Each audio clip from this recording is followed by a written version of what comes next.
माननीय अध्यक्ष महोदय, पीएम आवास योजना के तहत 4 करोड़ पक्के घर स्वीकृत किए गए, जिनमें से 32 लाख से अधिक मकान केवल पिछले 1 वर्ष में पूर्ण हुए हैं। माननीय अध्यक्ष महोदय, जल जीवन मिशन के माध्यम से 12.5 करोड़ नए ग्रामीण परिवारों तक नल से जल पहुंचाया गया है। इसमें अकेले पिछले 1 वर्ष में 1 करोड़ परिवार जुड़े हैं। माननीय अध्यक्ष महोदय, उज्ज्वला योजना के माध्यम से 10 करोड़ से अधिक परिवारों को एलपीजी कनेक्शन दिए गए हैं। माननीय अध्यक्ष महोदय, मोदी सरकार के लिए समृद्ध किसान विकसित किसान सम्मान निधि के अंतर्गत किसानों के खातों में 4 लाख करोड़ से अधिक की राशि सीधे डीबीटी के माध्यम से हस्तांतरित की गई है। माननीय अध्यक्ष महोदय, भारत में 330 मिलियन टन खाद्यान्न उत्पादन का रिकॉर्ड बनाया है। साथ ही 150 मिलियन टन चावल उत्पादन के साथ भारत विश्व में शीर्ष पर है। माननीय अध्यक्ष महोदय, सरकार कृषि उत्पादों का आयात कम करने के लिए काम कर रही है। खाद्य, तेल, तिलहन और दलहन में आयात निर्भरता कम करने के लिए राष्ट्रीय मिशन के माध्यम से आत्मनिर्भरता के दिशा में ठोस कदम उठाए गए हैं। माननीय अध्यक्ष महोदय, प्रधानमंत्री जी नरेंद्र मोदी जी के निर्णायक नेतृत्व में सरकार ने मध्यम वर्ग को राष्ट्र निर्माण के केंद्र में रखा है। सही नीतियों के कारण आज आम नागरिक अधिक आय अर्जित कर रहे हैं, अधिक बचत कर पा रहे हैं और आत्मविश्वास के साथ खर्च भी कर रहे हैं। सरकार द्वारा 12 लाख तक की आय को मुक्त करने का ऐतिहासिक निर्णय मध्यम वर्ग के लिए अभूतपूर्व राहत लेकर आया है और इस निर्णय ने अर्थव्यवस्था को नई गति प्रदान की है। नई पीढ़ी की जीएसटी सुधारों से देश के नागरिकों को लगभग 1 लाख करोड़ की बचत प्राप्त हुई है, जिसका प्रभाव 2025 में 2 पहिया वाहनों के पंजीकरण के 2 करोड़ के पार पहुंचने से स्पष्ट रूप से दिखाई गया है। माननीय अध्यक्ष महोदय, दुनिया आज भारत के डिजिटल इंफ्रास्ट्रक्चर का लोहा मान रही है, जहां सरकारी योजनाओं का 100% लाभ बिना किसी बिचौलिए के लिए सीधे लाभार्थियों के बैंक खाते में पहुंच रहा है। डायरेक्ट बेनिफिट ट्रांसफर डीबीटी के माध्यम से केवल 1 वर्ष में 6.75 लाख करोड़ से अधिक की राशि सीधे लाभार्थियों तक पहुंची है। पूर्व प्रधानमंत्री राजीव गांधी जी ने स्वीकार किया था कि गरीबों के लिए भेजे गए 1 रुपये में से केवल 15 पैसे ही उन तक पहुंचते हैं। इस सरकार ने उसी टूटी हुई व्यवस्था को बदला है और आज हर रुपया सही लाभार्थी तक पहुंचा रहा है। माननीय अध्यक्ष महोदय, हमारी मोदी सरकार ने मनरेगा के में जो भ्रष्टाचार हो रहा था, वो भ्रष्टाचार जो कांग्रेस के नेताओं के खाते में जो जमा रहते थे, खोटे खोटे बिल रखे, खोटे खोटे लेबर बना के वो कर रहे थे, उसीलिए हमारी नरेंद्र मोदी सरकार ने जी राम जी बिल ला के भ्रष्टाचार मुक्त और सभी लाभार्थियों को सीधा बेनिफिट मिले, ये जी राम जी बिल ला के, इसलिए सरकार मोदी सरकार को भी धन्यवाद करता हूँ। दशकों तक महत्व गुणवत्ता स्वास्थ्य सेवाएं कुछ गिने चुने लोगों तक ही सीमित रही थी, जबकि गरीब अपने हाल पर छोड़ दिया गए। मोदी सरकार ने नागरिकों के स्वास्थ्य को शासन में केंद्र में रखकर इसी स्थिति को बदला। दुनिया की सबसे बड़ी स्वास्थ्य योजना आयुष्मान भारत से देश भर के अस्पतालों में 11 करोड़ से अधिक निःशुल्क उपचार किए जा चुके हैं, जिनमें पिछले वर्ष 2.5 करोड़ गरीब लाभार्थी शामिल है। वरिष्ठ नागरिकों के लिए विशेष ध्यान देते हुए लगभग 1 करोड़ वय वंदना कार्ड जारी किए गए हैं तथा 8 लाख बुजुर्गों को निःशुल्क उपचार मिला है। माननीय अध्यक्ष महोदय, पीएम जीवन ज्योति बीमा योजना और पीएम सुरक्षा बीमा योजना के अंतर्गत 26,000 करोड़ से अधिक की दावा राशि का भुगतान कर आर्थिक सुरक्षा प्रदान की गई है। देश भर में 1.8 लाख आयुष्मान आरोग्य मंदिर के माध्यम से स्वास्थ्य सेवाएं घर घर तक पहुंची है। यह स्वास्थ्य भारत की यात्रा है, जहां स्वास्थ्य सेवा दान नहीं बल्कि अधिकार है। माननीय अध्यक्ष महोदय, ये राष्ट्रपति के अभिभाषण को मैं समर्थन करता हूं और सभी दल के नेताओं को बोलता हूँ कि राष्ट्रपति अभिभाषण के सब सम्मति से अपने ये प्रस्ताव किया जाना चाहिए। और माननीय अध्यक्ष महोदय, पीएम हमारे जहाँ गुजरात में मुख्यमंत्री थे तभी हमारा गुजरात का मॉडल लेके आए।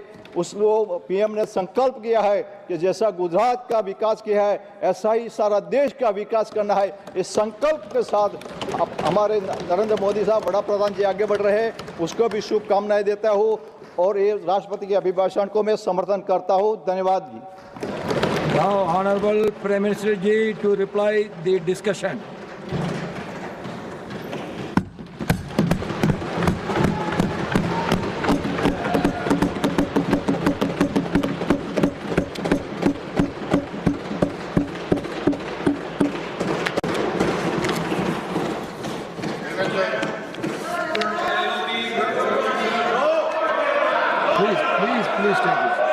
Please take your seat. Now, please take your seat. Now, when the Prime Minister is on his legs, please take your seat. आदरणीय सभापति जी,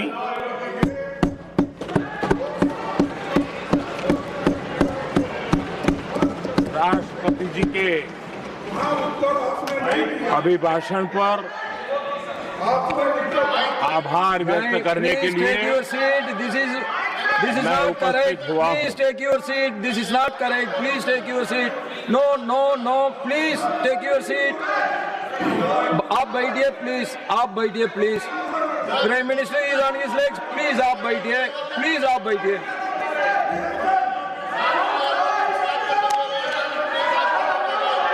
आदरणीय सभापति जी, इस धन्यवाद प्रस्ताव पर समर्थन के लिए इस सदन में अपनी भावनाओं को व्यक्त करना मैं अपना सौभाग्य मानता हूं। आदरणीय सभापति जी, विकसित भारत की यात्रा में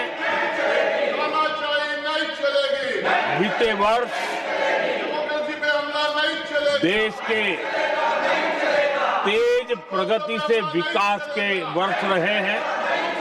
Nothing will go on record except Prime Minister's जीवन speech. के हर क्षेत्र में, समाज के हर वर्ग को उनके जीवन में परिवर्तन का एक कालखंड रहा है।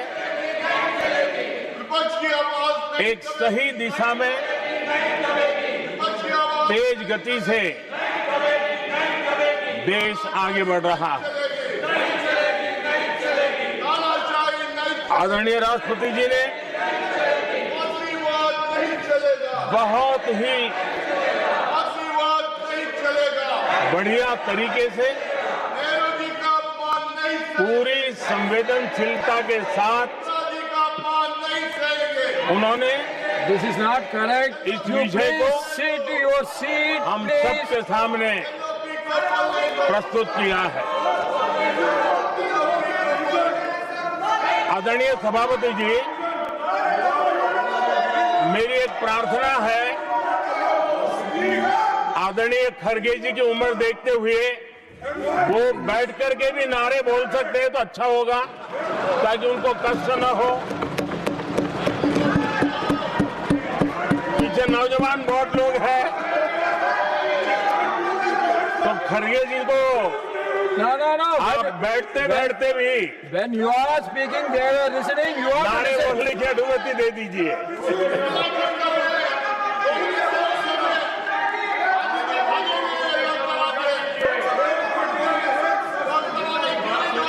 आदरणीय सभापति जी, राष्ट्रपति जी ने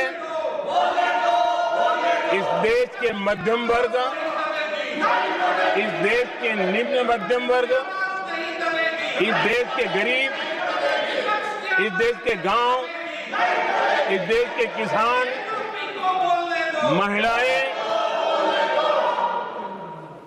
विज्ञान हो, प्रौद्योगिकी हो, कृषि हो, सभी विषयों को लेकर के बहुत ही विस्तार से विपक्ष की आवाज नहीं दबेगी, भारत के तानाशाही नहीं चलेगी, प्रगति का तानाशाही एक स्वर संसद में गूंजा है। अपमान नहीं सहेंगे, देश के नौजवान संविधानों का अपमान नहीं, भारत के सामर्थ्य को कैसे आगे बढ़ा रहे हैं, विपक्ष की आवाज इसकी भी विस्तार से चर्चा की है। एलओपी को बोलने दो, हर वर्ग के सामर्थ्य को एलओपी को बोलने, उन्होंने शब्दांकित किया है। एलओपी को बोलने दो, और इतना ही नहीं, आदरणीय राष्ट्रपति जी ने भारत के उज्जवल भविष्य के प्रति एक विश्वास व्यक्त किया है। ये अपने आप में हम सबके लिए प्रेरक है। आदरणीय सभापति जी, 21वीं सदी का प्रथम क्वार्टर पूरा हो चुका है, लेकिन ये दूसरा क्वार्टर जैसे पिछली शताब्दी में भारत की आजादी के जंग में दूसरा क्वार्टर बहुत ही निर्णायक बना था। मैं साफ साफ देख रहा हूं कि विकसित भारत के निर्माण की दिशा में ये दूसरा क्वार्टर भी उतना ही सामर्थ्यवान होने वाला है, उतना ही तेज गति से आगे बढ़ने वाला है। और इसलिए आदरणीय सभापति जी, राष्ट्र का हर व्यक्ति ये महसूस कर रहा है कि एक अहम पड़ाव पर हम पहुंच चुके हैं। अब न हमें रुकना है, न हमें पीछे मुड़ करके देखना है। I will not go against what you are doing. आगे ही आगे देखना Please है, बैठिए. I am not going to let गति you से चलना now. है। You please बैठिए. और लक्ष्य को प्राप्त करके ही हमें सांस लेनी है। उस दिशा में हम आगे बढ़ रहे हैं। Nothing should go on without except to the Prime Minister's speech.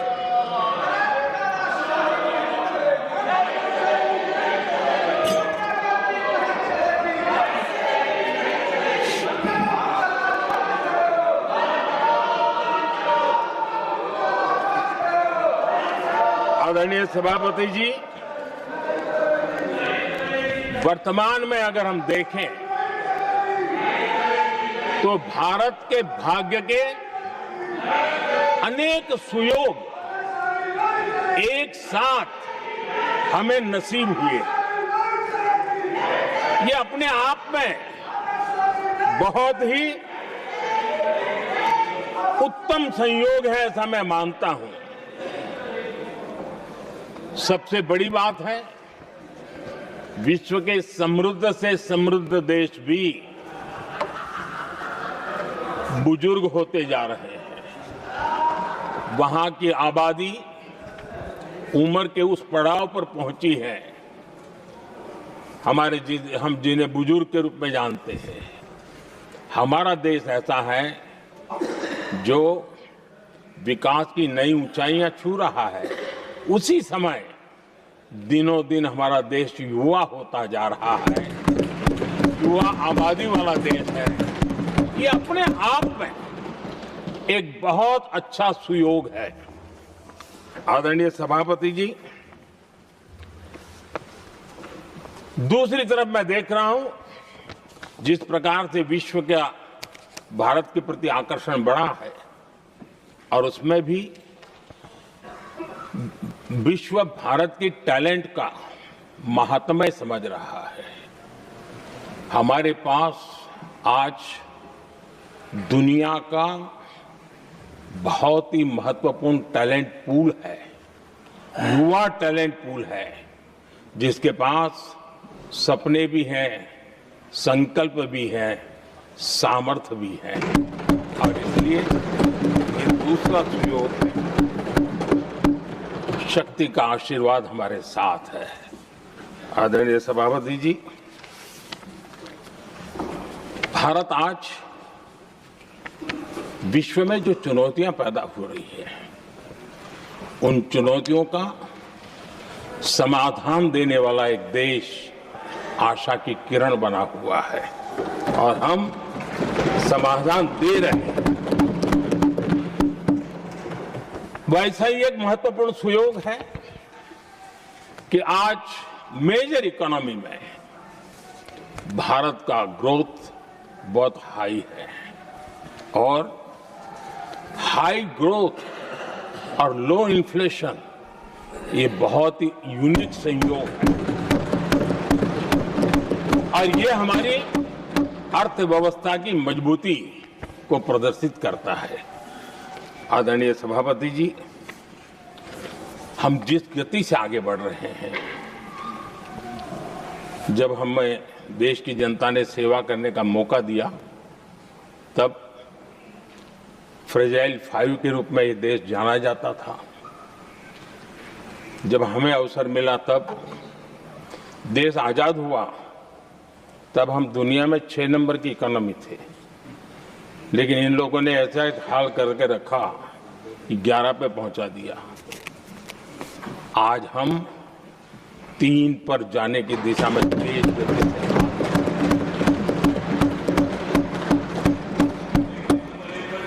आदरणीय सभापति जी, आज कोई भी सेक्टर देख लीजिए, चाहे साइंस हो, चाहे स्पेस हो, चाहे स्पोर्ट्स हो, हर क्षेत्र में आज भारत एक कॉन्फिडेंस के साथ, आत्मविश्वास से भरा हुआ भारत है।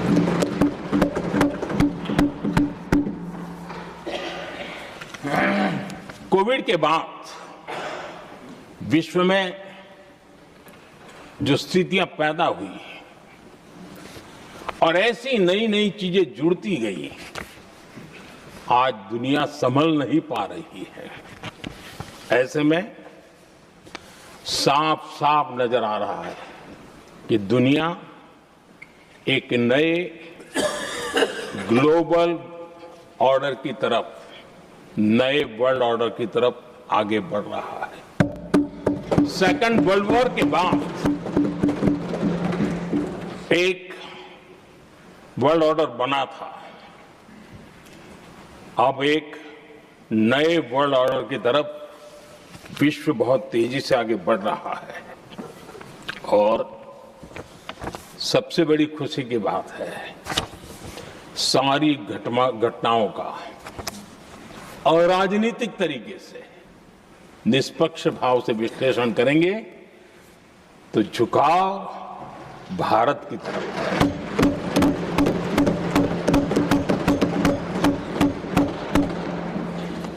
विश्व मित्र के रूप में, विश्व बंधु के रूप में आज भारत अनेक देशों का विश्वस्त पार्टनर बना है और हम कंधे से कंधा मिला करके विश्व कल्याण की दिशा में भी अपनी उचित भूमिका निभा रहे हैं, अपने सामर्थ्य से सहाय भी कर रहे हैं। आदरणीय सभापति जी, आज पूरा विश्व ग्लोबल साउथ की चर्चा करता है, लेकिन उस चर्चा के सूत्रधार के रूप में आज भारत वैश्विक मंचों पर ग्लोबल साउथ की बुलंद आवाज बन गया है।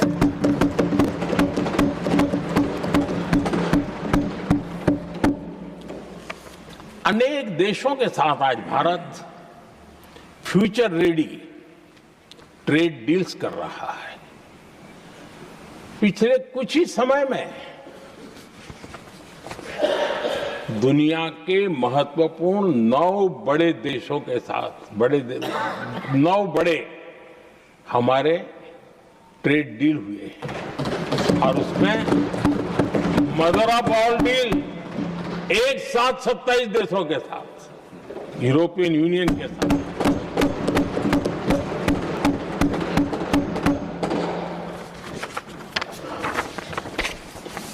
जो लोग थक गए,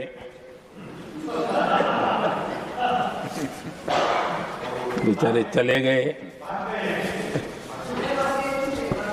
लेकिन कभी न कभी उनको जवाब देना पड़ेगा कि देश की ऐसी हालत कैसे बना के रखी थी कि दुनिया का कोई देश हमसे डील करने के लिए आगे नहीं आता था। आपने कोशिश की होगी, पीछे पीछे पीछे बहुत चक्कर लगाए होंगे, लेकिन किसी ने आपकी तरफ देखा भी नहीं होगा। क्या स्थिति ऐसे पैदा की? दुनिया के देश ऐसे ही भारत के साथ डील नहीं कर रहे हैं। आदरणीय सभापति जी, इसके पीछे सबसे बड़ी बात है, डेवलप कंट्रीज एक डेवलपिंग कंट्री के साथ डील करता है ना, वो अपने आप में भी अर्थ जगत के लिए एक बहुत बड़ा और मेरे लिए नई बात नहीं है। जब मुझे गुजरात में सेवा करने का अवसर मिला था तो मैं एक वाइब्रेंट गुजरात समिट करता था और मेरे लिए गर्व की बात थी कि एक स्टेट, हिंदुस्तान का एक स्टेट, मेरी इस वाइब्रेंट समिट के partner country, develop country Japan हुआ करता था। एक राज्य ने सामर्थ्य दिखाया था, आज मेरा देश है सामर्थ्य दिखा रहा है।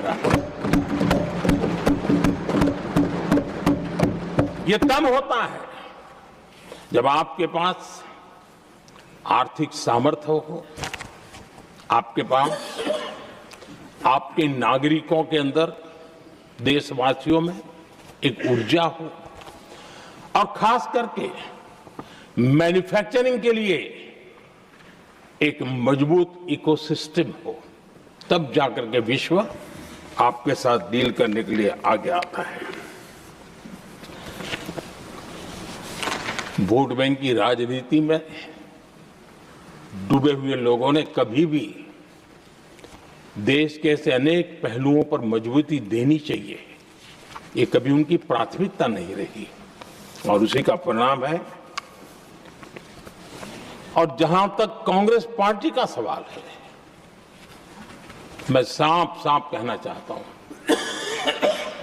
और मेरे शब्दों पे भरोसा नहीं है तो मैं देश को, लोगों को कहूं, कुछ मत करो, सिर्फ लाल किले से कांग्रेस के प्रधानमंत्रियों के जो भाषण है, सिर्फ उन भाषणों का एनालिसिस कर लो, आपको साफ साफ लगेगा कि न उनके पास कोई सोच थी, न उनके पास कोई विजन था और न ही कोई इच्छा शक्ति थी।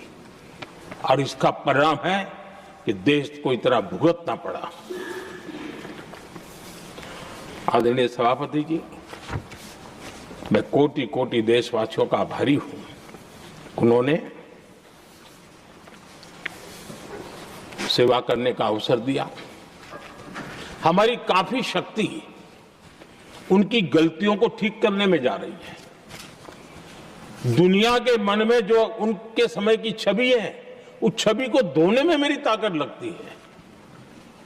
ऐसा बर्बाद करके रखा हुआ था और इस काम के लिए हमने फ्यूचर रेडी पॉलिसीज पर बल दिया है। और आज आपने देखा होगा, देश नीति के आधार पर चल रहा है, पॉलिसीज के आधार पर चल रहा है। एडोकिज्म को हमने त्याग कर दिया है और उसके कारण विश्व का विश्वास बनता है। हमने रिफॉर्म, परफॉर्म, ट्रांसफॉर्म के मंत्र को लेकर के आगे बढ़े और आज स्थिति ऐसी है कि देश रिफॉर्म एक्सप्रेस पर सवार हो चुका है।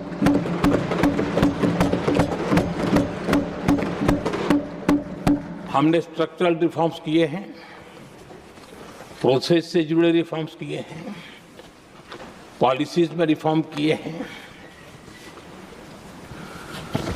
हमारा मैन्युफैक्चरिंग सेक्टर, हमारे उद्यमी ये सशक्त हो, भारत की हर चीज का वैल्यू एडिशन हो, उस दिशा में हमने प्रयास किया है।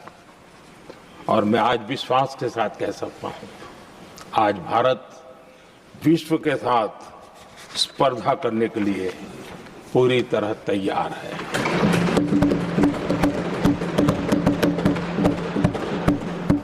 जब मैं विश्व के सीईओ फोरम की समिट देखता हूं, आज दुनिया हमारे उद्यमियों को समानता के रूप में देखती है।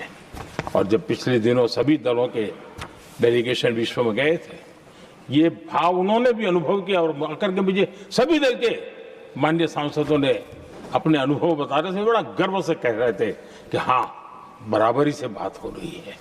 ये हमारे लिए अपने आप में बात है। आदरणीय सभापति जी, एमएसएमई का बहुत बड़ा नेटवर्क जितना सामर्थ्यवान होता है, वो लंबे अरसे तक इकोनॉमी को ताकत देता है। हमने उस दिशा में बल दिया और हमने कई रिफॉर्म्स किए हैं। आज हमारे एमएसएमई नेटवर्क पर दुनिया का भरोसा बढ़ रहा है। बड़े बड़े हो सकता है हम हवाई जहाज नहीं बनाते होंगे, लेकिन कई हवाई जहाज हैं जिसमें कई पुर्जे मेरे देश के छोटे छोटे एमएसएमई बना रहे हैं।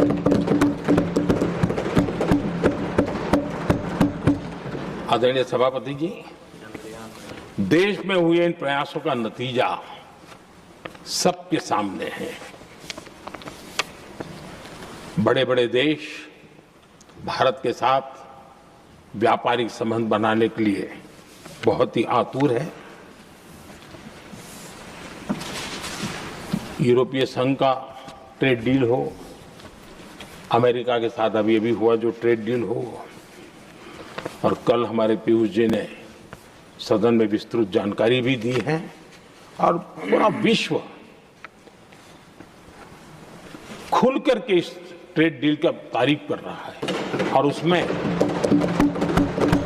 जब यूरोपियन यूनियन के साथ ट्रेड डील हुआ तो विश्व को एक भरोसा हुआ कि अब वैश्विक स्तर पर स्थिरता की संभावना बढ़ेगी।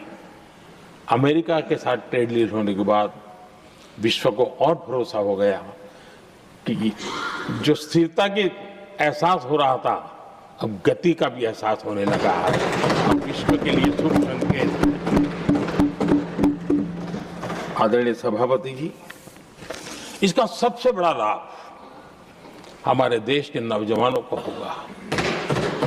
और जब मैं नौजवान कहता हूं तो उसमें मध्यम वर्ग का भी नौजवान होता है, शहर का नौजवान भी होता है, गांव का नौजवान भी होता है, बेटा भी होती है, बेटी भी होती है। और इसलिए उसे टुकड़ों में न देखा जाए। मेरे देश के युवा के सामर्थ्य का हमें गौरव करना चाहिए। और उनके लिए पूरा विश्व बाजार अब खुल चुका है। अब उनके लिए अवसर ही अवसर है। और मैं उनको कहता हूं, आइए दोस्तों, मैं आपके साथ कंधे से कंधा मिला करके खड़ा हूं। हिम्मत कीजिए, बढ़िए। देश आपके साथ खड़ा है और दुनिया आपका स्वागत करने के लिए इंतजार कर रही है। आदरणीय सभापति जी, जिस प्रकार से दुनिया में हमारे युवा प्रोफेशनल्स की मांग बढ़ रही है, इवन केयर गिवर्स की मांग बढ़ रही है।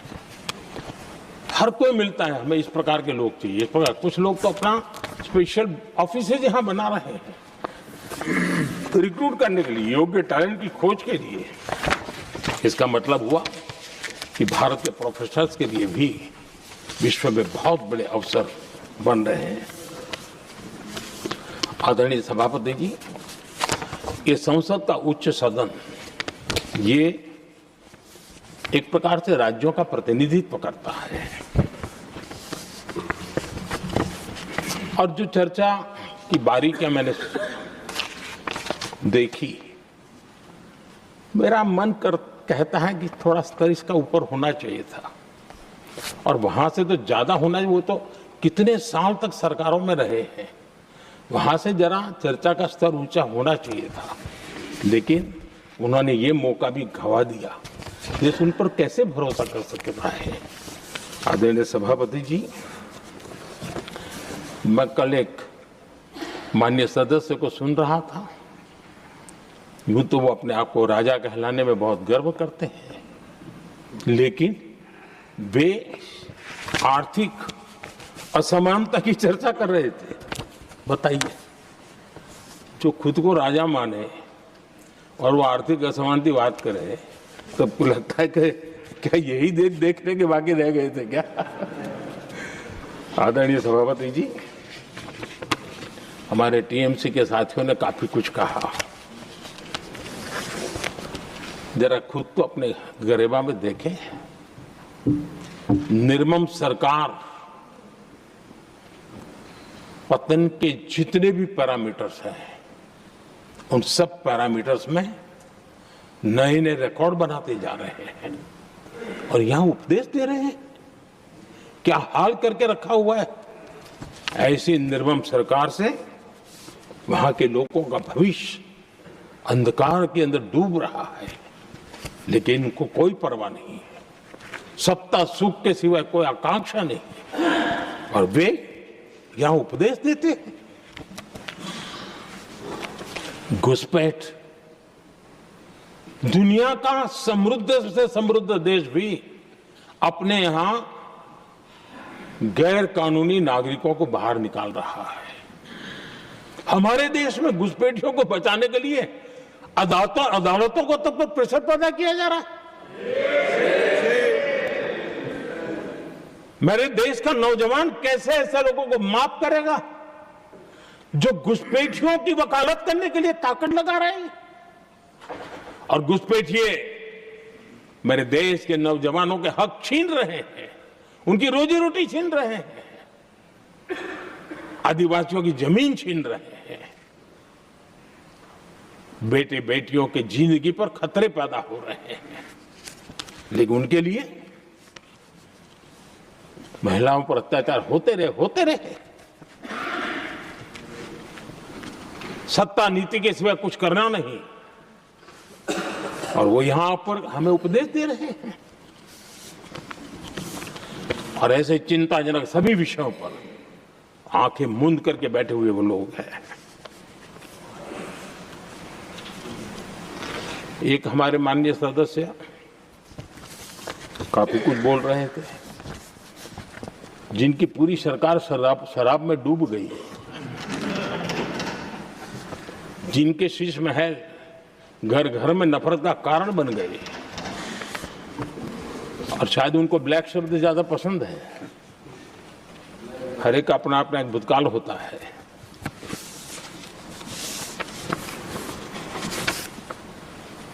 पता नहीं ब्लैक के साथ उनका क्या पुराना रिश्ता है। आदरणीय सभापति जी, ऐसे सभी साथियों से मैं आज जरूर कहूंगा, तुम कितना दुनिया को धोखा दोगे, तुम कितना दुनिया को धोखा दोगे। आईना देख लिया तो अपनी सच्चाई कहां छिपाओगे।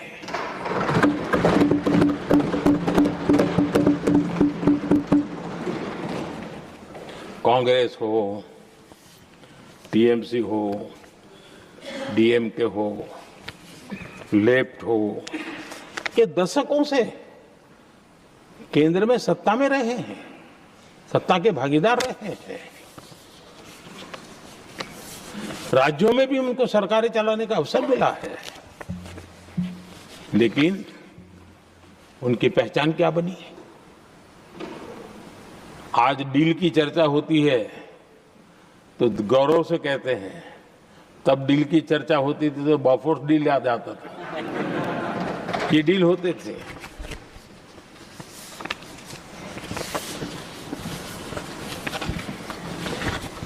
उन्होंने सिर्फ जेब भरने का काम किया। नागरिकों के जीवन में बदलाव आना ये उनकी प्राथमिकता नहीं थी। आदरणीय सभापति जी, मैं कुछ उदाहरणों के साथ भी बात बताना चाहता हूँ क्योंकि यहाँ चर्चा में ये सारे विषय आए हैं और इसलिए मुझे कहना बहुत जरूरी है। अब एक उदाहरण देता हूं मैं बैंकिंग सेक्टर का। बैंकिंग सेक्टर एक प्रकार से अर्थव्यवस्था की ग्रिड होता है। 2014 से पहले फोन बैंकिंग का कालखंड था। नेता के फोन जाते थे और उसके आधार पर करोड़ों रुपया दे दिए जाते थे और गरीबों को तो बैंकों में दुत्कार मिलती थी, नफरत होती थी। देश की 50% से ज्यादा आबादी बैंक के दरवाजे तक नहीं देख पाई थी। कांग्रेस के नेताओं के फोन पर अरबों रुपये लोगों को दे दिए गए और जो ले जाते थे वो अपनी पर्सनल प्रॉपर्टी मान करके पैसे हजम कर जाते थे। यही खेल चलता रहा। कांग्रेस और यूपीए के राज में और आज जो इंडी अलायंस बन करके बैठे हैं उनके राज में बैंकिंग व्यवस्था तबाही के कगार पर खड़ी थी। मैं नया प्रधानमंत्री के पद का दायित्व मुझे मिला, मैं एक देश के मुखिया से मैं मिला, ऐसे ही बात कर रहा था। मैंने कहा बैंकिंग की दृष्टि से हम कुछ आगे बढ़ना चाहिए। उन्होंने कहा पहले एक बार साहब जरा अभी आप नए हो, आपके बैंकों की व्यवस्था का अध्ययन कर लीजिए। हम कैसे हिम्मत करें। एक देश के नेता ने कोई ये जानकारियां थी, उसने मुझे बताया यहां इनको कोई परवाह ही नहीं। यानी एक प्रकार से उन्होंने जिस प्रकार से बैंकिंग व्यवस्था को एनपीए के पहाड़ खड़े हो गए थे। जहां भी देखो चर्चा चलती थी एनपीए का क्या होगा, एनपीए का क्या होगा, कैसे बचेंगे। आदरणीय सभापति जी, चुनौती बड़ी थी लेकिन हमने समझदारी से काम दिया। बैंकिंग व्यवस्था के सब कर्ता धर्ताओं को विश्वास में लिया। रिफॉर्म की आवश्यकता थी, हिम्मत के साथ रिफॉर्म किए, पारदर्शी व्यवस्था बनाई, ढेर सारे बैंकिंग रिफॉर्म्स हुए और जो सरकारी बैंक दुर्बल हो चुकी थी, ठीक नहीं चल पाती थी, उसको हमने बड़ी बैंक के साथ मर्जर कर दिया। और मुझे याद है किसी एक महाशय बड़े अपने आप को विद्वान मानने वाले लिखा था, अगर मोदी सरकार बैंकों में ये कर ले तो हिंदुस्तान का बहुत बड़ा रिफॉर्म हो जाएगा। वो काम मैंने आते ही कर दिए थे। आदरणीय सभापति जी, और इन सारी चीजों का नतीजा हुआ बैंकों में जो बीमारी घर कर गई थी उस बीमारी से बैंकों को मुक्ति मिली। बैंकों का स्वास्थ्य सुधरा, लगातार सुधरा, अभी भी तेजी से आगे दौड़ रहे हैं। और बैंकिंग का जब स्वास्थ्य सुधरा तो लेन देन का कारोबार भी उनका बढ़ा, लोगों को पैसे मिलने लगे, सामान्य व्यक्ति को पैसे मिले। ऐसे ऐसे गरीब लोगों को लोन मिले जिनके लिए कभी बैंक के दरवाजे बंद थे, बेचारा दूर से देख करके उसे जाना पड़ता था। आज मुद्रा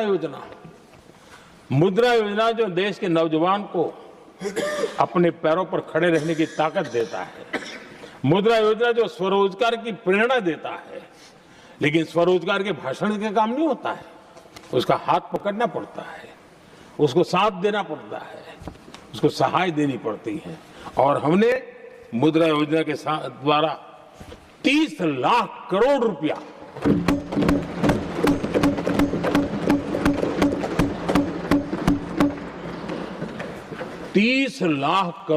से ज्यादा लोन मुद्रा योजना के माध्यम से और बिना गारंटी देश के नौजवानों के हाथ में दिया और उन्होंने अपने कारोबार को आगे बढ़ाया। और गर्व की बात है उसमें बहुत बड़ी मात्रा में माताएं बहनें भी हकदार बनी।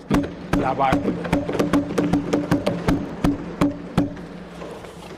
सेल्फ हेल्प ग्रुप, इन दिनों ग्रामीण महिलाएं बड़े सपने देखती हैं, खुद अपने पैरों पर खड़ा होना चाहती थी।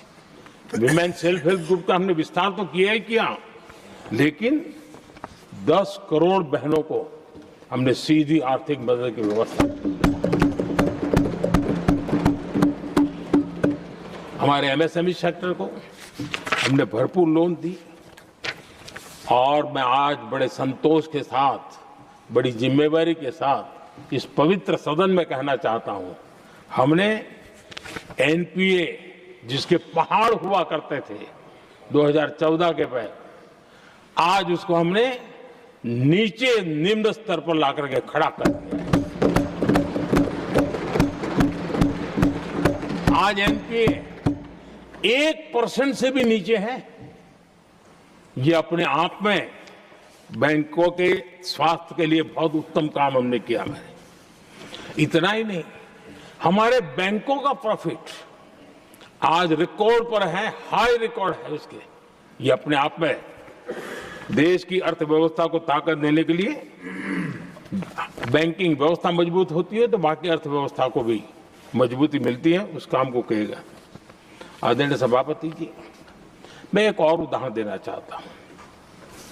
हमारे पीएसयूज, आमतौर पर पीएसयूज के संबंध में मान्यता बन चुकी थी, वो बनते ही हैं बीमार होने के लिए, वो बनते ही हैं बर्बाद होने के लिए, वो बनते ही हैं बंद होने के लिए। हमने इस पूरी मानसिकता को हकीकतों के आधार पर बदलने में सफलता प्राप्त की है। और ये लोग पीएसयूज को लेकर के कितनी गलत बातें फैलाते थे। अर्बन नक्सल की तरह ऐसे पीएसयूज के दरवाजे के बाहर मजदूरों की मीटिंग करके भड़काने का पाप करते थे, गुमराह करने का काम करते थे। इन्होंने LIC, state bank of India और भी HAL, ऐसे हर एक को बड़ा भला बुरा और इतना भद्दे तरीके से, जब उनकी सरकार थी तब तो ये इन चीजों को संभाल नहीं पाते थे, उसको कुछ कर भी नहीं पाते थे। आदरणीय सभापति जी, हमने इसमें भी हिम्मत दिखाई। हमने पीएसयूज के संबंध में भी रिफॉर्म्स किए, रिफॉर्म्स की एक लगातार परंपरा चलाई। आज LIC बेस्ट तरीके से उसने पूरे कार्यकाल में अपना LIC का जन्म हुआ तब तक उत्तम से उत्तम परफॉर्मेंस का कालखंड उसका गुजर रहा है।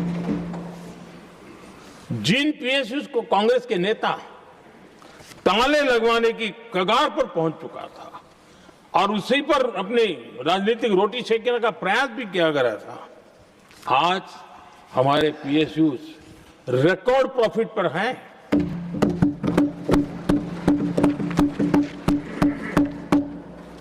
इतना ही नहीं, वे अपने परफॉर्मेंस से मेक इन इंडिया को भी गति दे रहे हैं। मेक इन इंडिया का जो सपना है उसका पूरा करने में वे भी एक बहुत बड़े कैटलिक एजेंट के रूप में आज भूमिका अदा कर रहे हैं। रिकॉर्ड संख्या में रोजगार बना रहे हैं। इतना ही नहीं, हमारे कुछ पीएसयूज आज विश्व के अंदर जा रहे हैं, विश्व में भी अपनी ताकत दिखा रहे हैं, विश्व के साथ जुड़ रहे हैं, दुनिया के कई देशों के विकास यात्रा में वो भागीदार बन रहे हैं। आज हमारे पीएसयूज को बहुत बड़े बड़े ऑर्डर देश से भी और देश के बाहर से भी मिलने लगे हैं। ये अपने आप में मैं जो कहता हूं ना, एक बहुत महत्वपूर्ण पड़ाव पर ये देश 25 साल है, उसका संकेत यहां नजर आता है। आदरणीय सभापति जी, कांग्रेस ने विश्वासघात करने के विषय में भी हमारे देश के अन्नदाता को भी नहीं छोड़ा। इस देश में 10 करोड़ किसान ऐसे हैं जिनके पास 2 हेक्टेयर से भी कम जमीन है। छोटे किसान हैं, उनकी तरफ कभी परवाह नहीं की गई, उनकी तरफ कभी देखा नहीं गया। नहीं उनके दिमाग में ये छोटे किसानों का कोई महात्म्य था। उनको लगता है कुछ बड़े लोगों को संभाल लिया तो गाड़ी चल जाएगी, और यही राजनीति करते रहे। आदरणीय सभापति जी, हमारे दिल में छोटे किसान के प्रति एक दर्द था। हम जमीनी हकीकतों से परिचित थे और उसी के कारण हम पीएम किसान सम्मान निधि योजना लेकर के और आप इतने कम समय में हमारे इन छोटे किसानों के खाते में 4 लाख करोड़ रुपया हमने दिया है। 4 लाख करोड़ रुपया आंकड़ा छोटा नहीं होता है आदरणीय सभापति जी, और उसने हमारे छोटे किसानों को एक नई ताकत दी है, नए सपने देखने का सामर्थ्य दिया है। और मुझे पक्का विश्वास है कि हमारा किसान उस दिशा में जरूर भारत की आशा अपेक्षा के अनुरूप परिणाम देगा।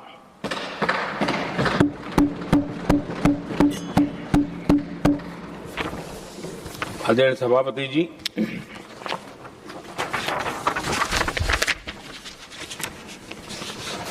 यहां कुछ साथियों ने इम्प्लीमेंटेशन के संबंध में शिकायतों का भाषण काफी किए। शायद वो तय करके आए थे कि ऐसा ऐसा बोलना है, तो इसमें तो उनका ऐलान दिखता था, बाकी में तो नहीं दिखता है। आदरणीय सभापति, जब ये इम्प्लीमेंटेशन को लेकर के इतनी बड़ी बड़ी बातें करते हैं, मैं एक जरा किस्सा सुनाता हूँ। मैं किसी का भला बुरा कहने के लिए नहीं कर रहा हूँ, मैं सिर्फ हकीकतें रख रहा हूँ। परेशानी जिनको होगी उनको होगी, लेकिन तथ्य तो तथ्य ही होते हैं। हमारे देश के एक नेता हिमाचल प्रदेश के दौरे पर गए थे और वहां से आने के बाद उन्होंने खुद ने ये घटना कहीं सुनाई, रिकॉर्ड पर उपलब्ध है। उसमें उन्होंने कहा,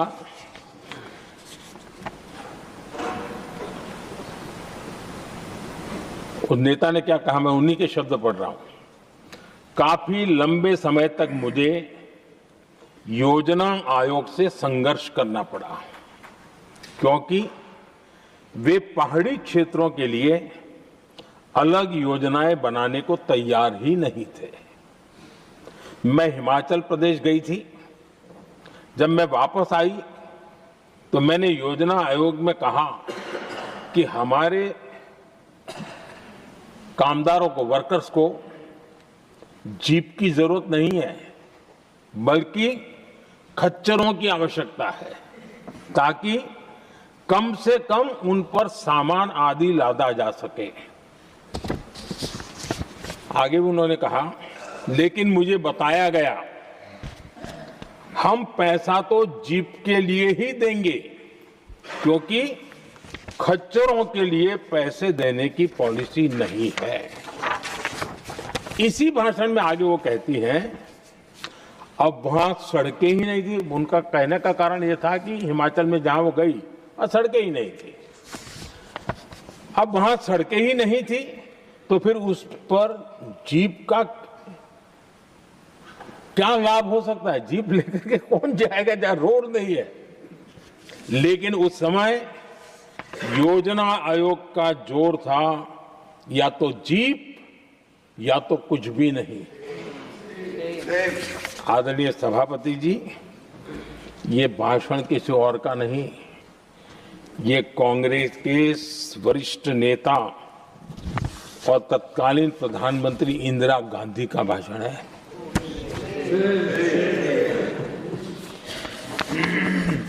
कांग्रेस के लंबे शासनकाल में यही कार्यशैली रही, और जिसको इंदिरा जी खुद जानती भी थी कि ये पाप चल रहा है, लेकिन इस कार्य संस्कृति को सुधारने के लिए उन्होंने कोई कदम नहीं उठाया। और इंदिरा गांधी जिस प्लानिंग कमीशन की धज्जियां उड़ा रही थी, उसके जन्मदाता उनके स्वयं के पिताजी थे। और प्लानिंग कमीशन को बना और इंदिरा जी ने जब कहा, उसके बीच में 2 दशक बज चुके थे, लेकिन हाल यही था। और 2014 तक सब दुखी थे, सब परेशान थे, सब गलती देख रहे थे, लेकिन सुधार करने की तैयारी नहीं। 2014 के बाद जब आपने हमें मौका और कांग्रेस ने जिस प्रकार से प्लानिंग कमीशन अटकाना, लटकाना, भटकाना वाली कार्यशैली बना दी थी, 2014 में जब हमें मौका मिला तो हमने आकर के काम किया, प्लानिंग कमीशन को खत्म कर दिया और नीति आयोग को बनाया। आज नीति आयोग बहुत तेज गति से काम कर रहा है। अब देखिए एस्पिरेशनल डिस्ट्रिक्ट, वो भी एक बड़ा प्रेरक उदाहरण है। और मैं तो देख रहा हूं कि डेवलपिंग कंट्रीज के लिए, विकास के लिए एक मॉडल के रूप में वैश्विक संस्थाएं इसको अनुमोदन दे रही है। ये एस्पिरेशनल डिस्ट्रिक्ट की ये सफलता बनी है।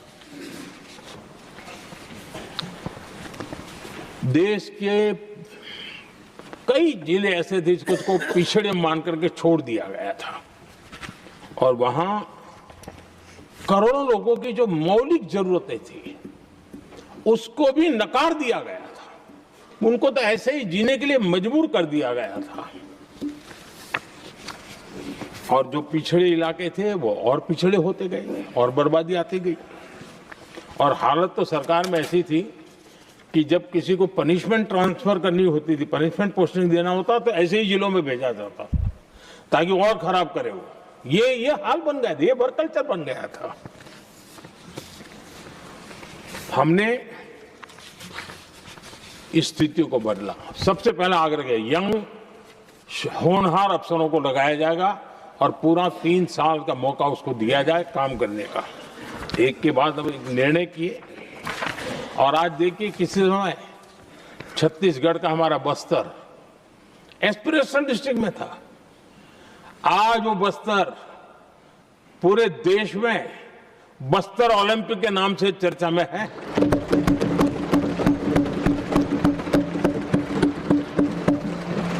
आज विकास की धारा बस्तर के गांव-गांव पहुंच रही है। अभी कुछ गांवों में पहली बार बस देखी, पूरे गांव ने उत्सव मनाया बस्तर में। ये परिस्थितियां छोड़ करके गए हुए हैं लोग, और यहां पर पता नहीं किस प्रकार से देश को कहां ले जाना चाहते हैं लोग। आदरणीय सभापति जी, इम्प्लीमेंटेशन क्या होता है, ये एस्पिरेशनल डिस्ट्रिक्ट एक बहुत बड़ा शानदार उदाहरण है। ऐसे तो सैकड़ों उदाहरण हैं, लेकिन मैं कहने के लिए इसको उल्लेख कर रहा हूं। कांग्रेस के हमारे साथियों को ये जो बदलाव आ रहा है उसमें इम्प्लीमेंटेशन नजर नहीं आ रहा है। और उनका तो एक ही वो प्लानिंग कमीशन वाला मॉडल है, जीप और खच्चर वाला मॉडल, यही वो लोग जानते हैं, उससे आगे कुछ नहीं जानते। और ये इम्प्लीमेंटेशन कैसे करते हैं? मेरा जन्म नहीं हुआ था उसके पहले सरदार वल्लभ भाई पटेल ने नर्मदा नदी पर बांध बांधने की कल्पना की। विषय तो पक्का हो गया, सरदार साहब नहीं रहे, खैर नेहरू जी ने शिलान्यास किया। अब इम्प्लीमेंटेशन देखिए इनको। मेरा जन्म नहीं हुआ था जब इसकी कल्पना की गई थी, और प्रधानमंत्री बनने के बाद मैंने उसका उद्घाटन किया। ये हाल है।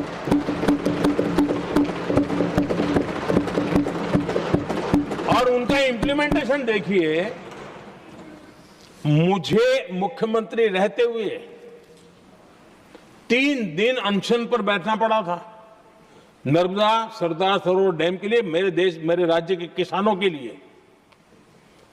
मैंने अपने आप को दांव पर लगा दिया था, तब जाकर के भारत सरकार को झुकना पड़ा, और तब जाकर के सरदार सरोवर डैम के कंस्ट्रक्शन को गति मिली, और यहां मैं पहुंचा तब मुझे उसका उद्घाटन करने का सौभाग्य मिला। और आज कच्छ तक हावड़ा बीएसएफ के लोग जहां बैठते हैं वहां तक नर्मदा का शुद्ध पानी पीने के लिए पहुंच रहा है।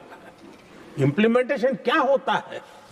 और यहां पर इम्प्लीमेंट कर किसी ने शब्द पकड़ा दिया, हर एक के मुंह से वही निकल रहा था। हमने कांग्रेस की कार्यशैली को बदलने के लिए जब मैंने देखा कई ऐसे काम थे अटके पड़े हुए, कोई पूछने वाला नहीं थे फाइलों में, और पॉलिटिकल फायदे के लिए अनाउंसमेंट कर दिए, दिए जला दिए, पत्थर लगा दिए, करना कुछ नहीं। आखिरकार मैंने एक टेक्नोलॉजी वाला प्लेटफॉर्म बनाया यहां आकर के, प्रगति के नाम से। ये प्रगति प्लेटफॉर्म का मैं उदाहरण देता हूं, आप हैरान हो जाएंगे, मुझे एग्जैक्ट याद नहीं है लेकिन शायद हिमाचल में एक ट्रेन उन्होंने पार्लियामेंट में घोषित की थी, शायद ऊना और कोई, मेरे आने तक वो कागज पर भी उसका ड्राइंग नहीं बना था, बताओ, और चुनाव जीतने के लिए वो घोषणा कर दी। प्रगति के अंदर मेरे सामने विषय आया, ऐसे कई विषय मेरे सामने आए, और उस प्रगति के अंदर हमने एक एक प्रोजेक्ट क्यों अटके हुए, कॉस्ट किस डिपार्टमेंट की काम में क्या मुसीबत आई है, किसने गलत तरीके से इसको आगे बढ़ाया, और बजट तो बढ़ता ही गया था। जो योजना 900 करोड़ में होनी थी वो 90,000 करोड़ तक पहुंच जाए, ये हाल करके रख दिया था इन्होंने। हमने एक टेक्नोलॉजी प्लेटफॉर्म बनाया, हर महीने बैठा, अभी मैंने 50वां एपिसोड पूरा किया उस मीटिंग का, और लगातार उस काम करते करते और संबंधित राज्यों को भी बिठाया, उनकी कठिनाइयों को भी समझा, उसके इम्प्लीमेंटेशन में कौन मिनिस्ट्री का पूरा परेशानी हो रही है, किस स्टेट की परेशानी हो रही है, किस कानून की परेशानी हो रही है, हर एक की बारीकी से देखा। और आज मैं गर्व से कह सकता हूं कि इस प्रगति के इम्प्लीमेंटेशन को बारीकी से प्रधानमंत्री के स्तर पर देखे जाने के कारण 85 लाख करोड़ रुपीस का काम को गति मिली। 85 लाख करोड़ रुपीस के काम, आप कल्पना कीजिए देश की कितनी बड़ी शक्ति को अनलॉक किया हमने। इंप्लीमेंटेशन कैसे होता है ये हमने करके देखा है, रेल हो, रोड हो, सिंचाई हो, ग्रामीण कोई व्यवस्था का काम हो, इन सारी चीजों को हमने इसमें लिया। अब जैसे जम्मू उधमपुर श्रीनगर बारामूला रेल लाइन, आज ये प्रोजेक्ट पूरा हुआ, और बर्फबारी में इन दिनों आपने देखा एक वीडियो बहुत पॉपुलर हुआ है, बर्फ के बीच में से चारों तरफ बर्फ की चादर छाई हुई है और वंदे भारत ट्रेन निकल रही है, और लोग कहते हैं गलती मत करना, ये तो विदेश है, ये हिंदुस्तान है, ये रील चल रहे हैं बाजार में।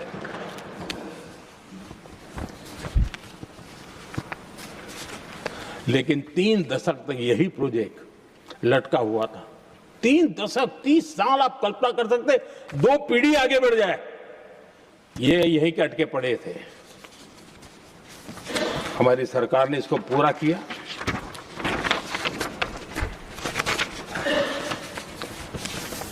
आदरणीय सभापति जी, मैं असम की बात करता हूं, और कोई ये मत सोचो कि मैं चुनाव है इसलिए बोल रहा हूं, इनके पाप है इसलिए मुझे कहना पड़ रहा है।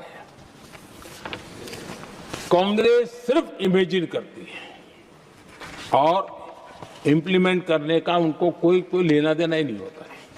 अब असम का बोगीबिल ब्रिज, ये बोगीबिल ब्रिज अरुणाचल और असम को जोड़ने वाला बहुत महत्वपूर्ण ब्रिज,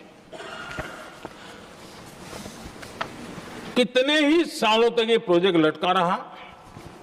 हमने प्रगति के माध्यम से इसको रिव्यू किया और असम सहित पूरे नॉर्थ ईस्ट को बहुत बड़ी सुविधा वाला ये काम हमने पूरा किया।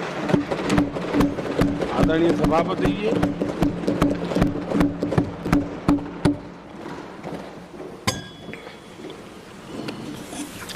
इंप्लीमेंटेशन की बातें जब करते हैं तो एक बार हमारे पास तो तथ्यों के साथ चीजें हैं कि हमने चीजों को समय पर पूरा करने की दिशा में आगे बढ़े। और इन दिनों तो जो काम कर रहे हैं समय से पहले हो रहा है। हमने पूरी दुनिया को कहा था कि हम 2030 तक यहाँ पहुंचेंगे सोलार में, हमने वो काम 2025 में कर दिया। हमने इथेनॉल का समय तय किया था, हम उसमें भी 2-3 साल पहले ही काम पूरा कर लिया।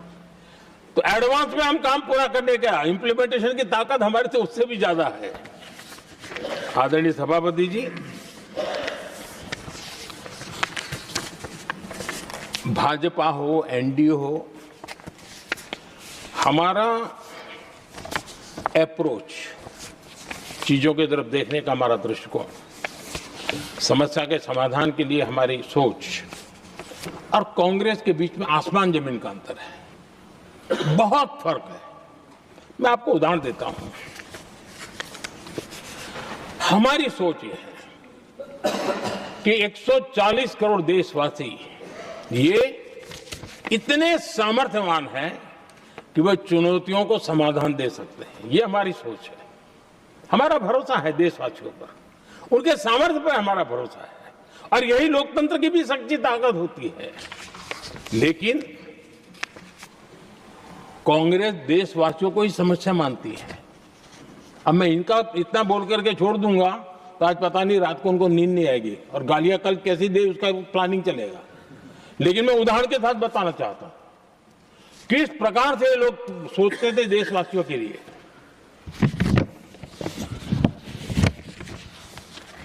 देश के लोगों के बारे में नेहरू जी और इंदिरा जी की सोच क्या थी, मैं उसके विषय में बताना चाहता हूं। इंदिरा जी एक बार ईरान गए थे और ईरान में वो भाषण दे रही थी, और उस भाषण में उन्होंने नेहरू जी के साथ जो बातचीत हुई थी उसका उल्लेख किया। खुद ने कहा है, उन्होंने कहा, और मैं जो इंदिरा जी ने कहा था उसको कोट कर रहा हूं, जब किसी ने मेरे पिताजी से पूछा, यानी नेहरू जी से पूछा कि उनके सामने कितनी समस्याएं हैं, तो उन्होंने उत्तर दिया था 35 करोड़। नेहरू जी ने जवाब दिया था कि उनके सामने कितनी समस्याएं हैं, बोले 35 करोड़। उस समय हमारे देश की जनसंख्या थी 35 करोड़। अब आगे देखिए,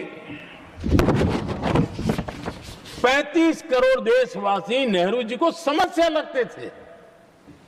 ऐसा कोई मुखिया हो सकता है क्या जी? और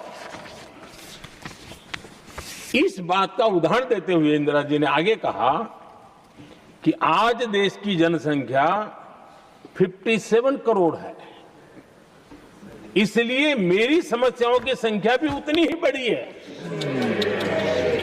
यानी पिताजी को 35 करोड़ समस्या वाले देशवासी लगते थे, अब 57 करोड़ उनको समस्या। कोई ऐसा हो सकता है जो अपने ही देशवासियों को समस्या माने? ये फर्क है उनकी सोच और हमारी सोच में, ये फर्क है उनके अप्रोच और हमारे अप्रोच में।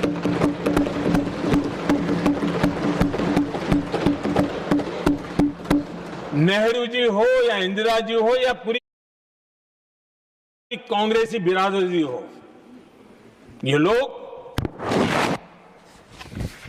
भारत के लोगों को समस्या मानते हैं। आदरणीय सभापति जी, मेरे कई कोटेशन मिलेंगे। मैंने दुनिया के सामने कहा है, देश के सामने कहा है, और कहा है इसलिए नहीं, ये मेरा कन्विक्शन है। अरे चुनौतियां कितनी ही क्यों ना हो, 140 करोड़ समाधान हमारे पास है।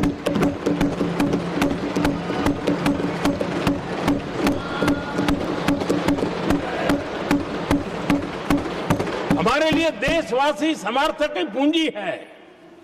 हमारे लिए हर देशवासी भारत का उज्जवल भविष्य का नियंता है, निर्माता है, कर्ता धर्ता है।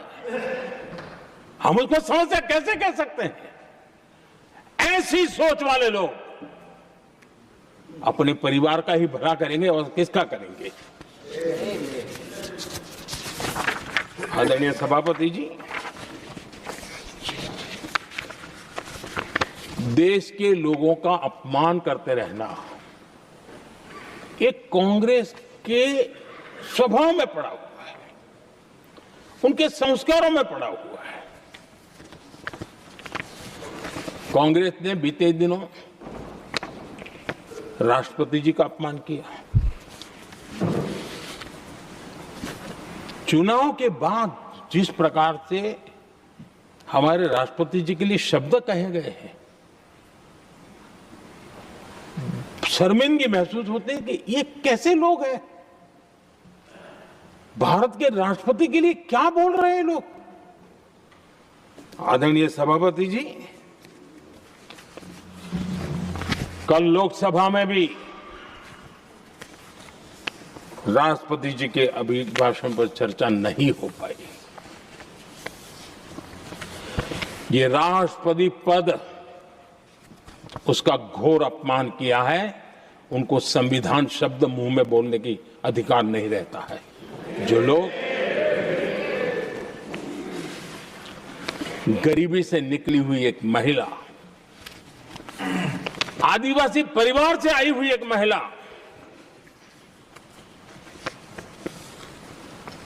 जब आपने लोकसभा में जो व्यवहार किया है, आपने आदिवासी समाज का अपमान किया है, आपने महिला का अपमान किया है।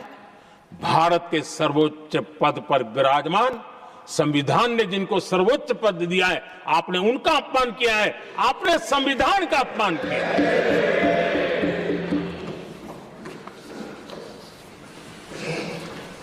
आदरणीय सभापति जी, उनको कुछ भी लगता हो, कांग्रेस को ये गुनाह की Honorable members, it is now 6 p.m. If the House agrees, we may sit beyond 6 p.m. till disposal of the motion of thanks and the presidential address. Do I have the leave of the House to extend the sitting beyond 6 p.m.? Thank you. आदरणीय सभापति जी, समय बढ़ाने के लिए मैं आपका और सदन का बहुत आभार व्यक्त करता हूं।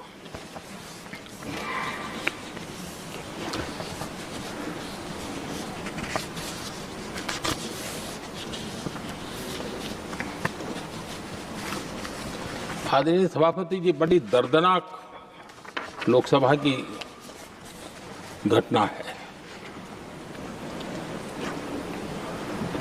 और शायद हताशा, निराशा तो हम समझ सकते हैं, लेकिन इसके लिए देश के पवित्र लोकतंत्र के मंदिर को ही इस रूप में कर देना। और उस समय चेयर पर असम के ही हमारे एक माननीय सांसद बैठे थे और उस समय कागज फेंके गए, टेबल पर चढ़ दिया गया। क्या ये नॉर्थ ईस्ट का अपमान नहीं है? क्या असम के नागरिकों का अपमान नहीं है? कल फिर दोबारा किया उन्होंने और उस समय आंध्र के दलित परिवार का बेटा चेयर पर बैठा था, उसने उसको भी अपमानित किया। यानी आपने नॉर्थ ईस्ट का अपमान, चेयर में बैठा अपमान करो। आंध्र के एक दलित परिवार का बेटा चेयर पर बैठा, उसका अपमान करो। सदन ने इनको काम दिया हुआ है, सबने मिलकर के काम दिया हुआ है, लेकिन वो दलित समाज से आते हैं, इसलिए आप अपमान करते हो।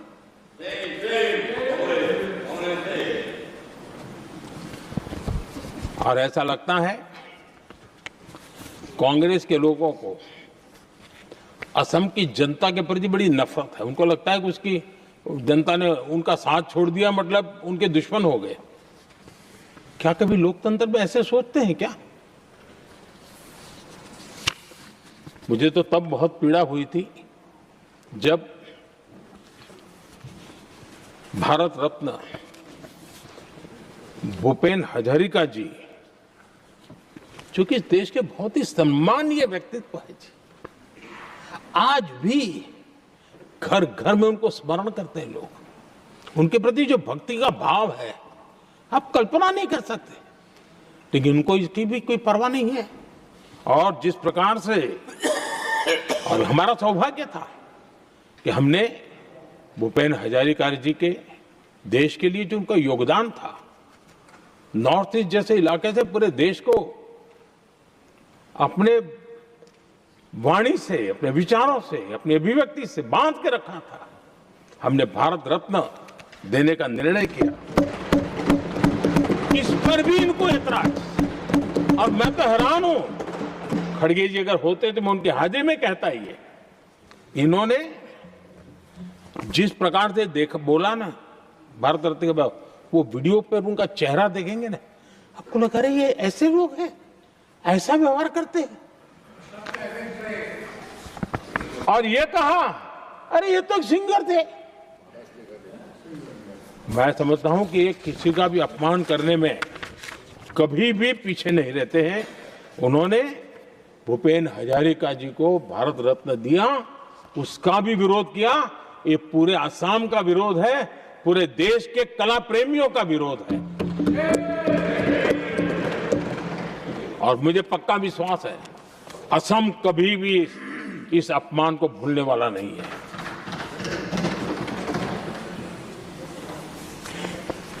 आदरणीय सभापति जी, कल जो घटना घटी, इसी सदन के एक माननीय सांसद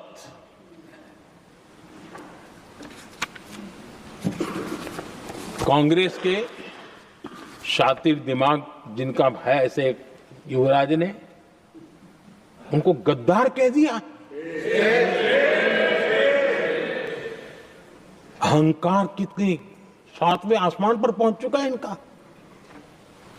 और कांग्रेस को छोड़कर के कितने ही लोग निकले हैं, कांग्रेस के कितने टुकड़े हुए हैं, कई लोग दूसरे दलों में गए हैं, लेकिन औरों को तो किसी को गद्दार नहीं कहा उन्होंने। लेकिन कल सांसद को गद्दार इसलिए कहा क्योंकि वो सिख थे। ये सिखों का अपमान था, एक गुरुओं का अपमान था।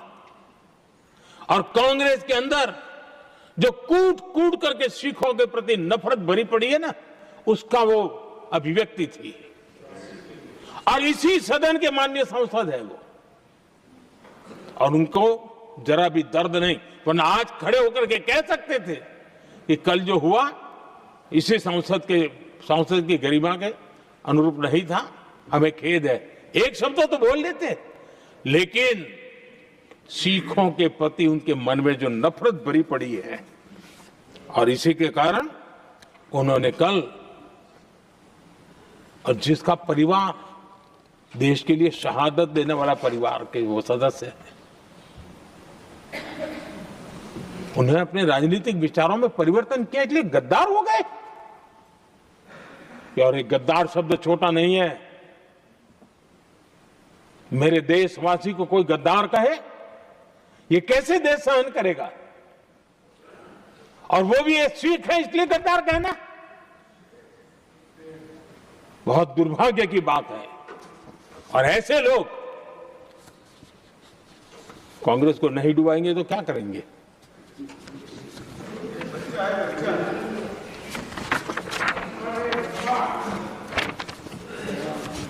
आदरणीय सभापति जी, एक तरफ ये दृश्य है और दूसरी तरफ हमारे सदानंद जी मास्टर का दृश्य है।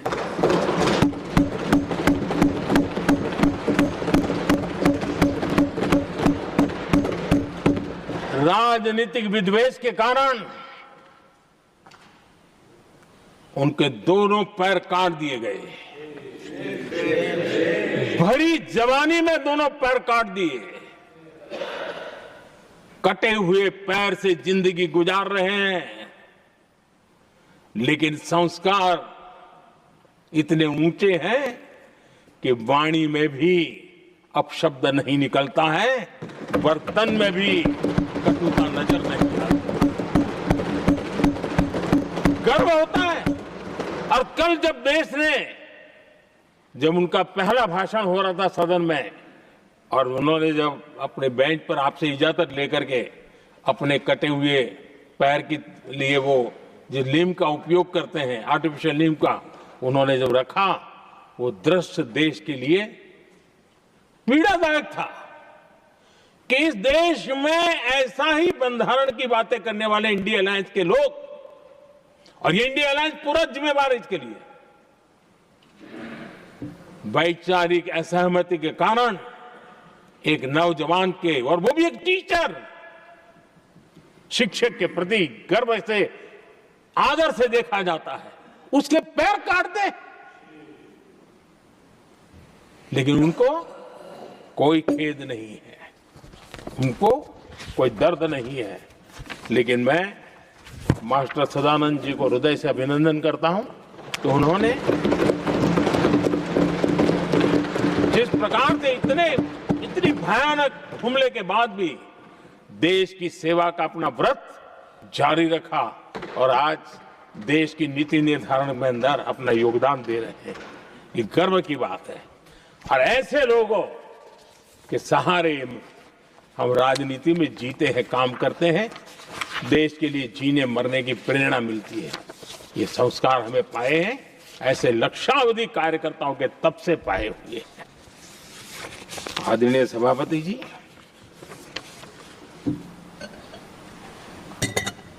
इन दिनों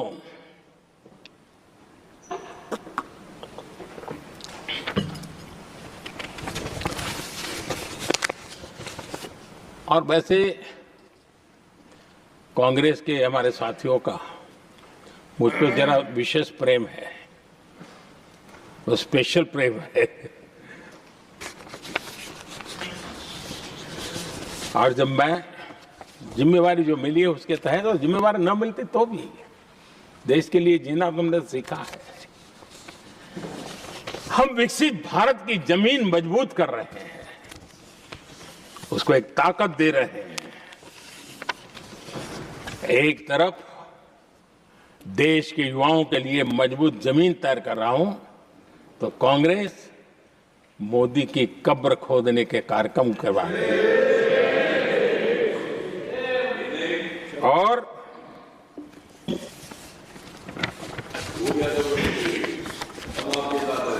मोहब्बत की दुकान खोलने वाले मोदी तेरी कब्र खुदेगी के नारे लगा रहे हैं जी।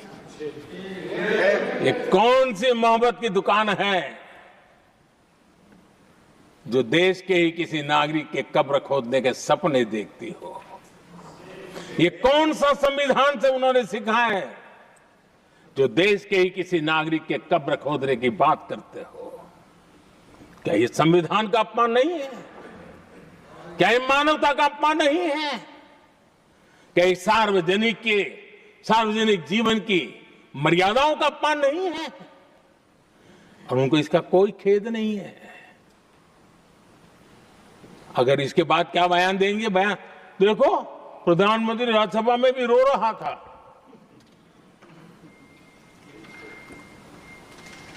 किस प्रकार के संस्कार और वृत्तियों से पले बड़े लोग हैं ये। आदरणीय सभापति जी, मेरे लिए कोई अनुभव मेरा बहुत पुराना है। 2002 से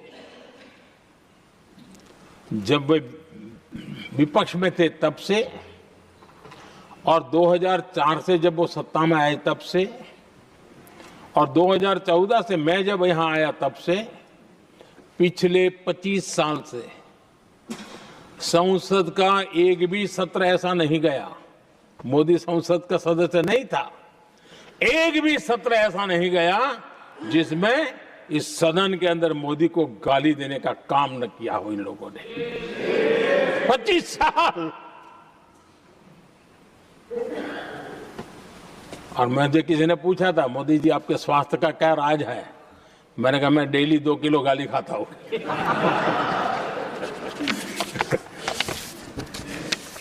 आदरणीय सभापति जी, ये मोदी की कब्र क्यों खोदना चाहते हैं? ये सिर्फ नारा नहीं है, ये इनके भीतर पड़ी हुई नफरत का प्रतिबिंब है, इसकी अभिव्यक्ति है। और वे इसलिए हैं, हमने 370 की दीवार गिरा दी, इसलिए वो मोदी की कब्र खोदना चाहते हैं। हमने नॉर्थ ईस्ट में बम, बंदूक और आतंक का जो छाया बना रहता था, नॉर्थ ईस्ट में शांति और विकास का राह अपनाई। इसलिए वो मोदी की कब्र खोदने पर सोच रहे हैं। पाकिस्तानी आतंकियों को घर में घुस करके जवाब देते हैं। इसलिए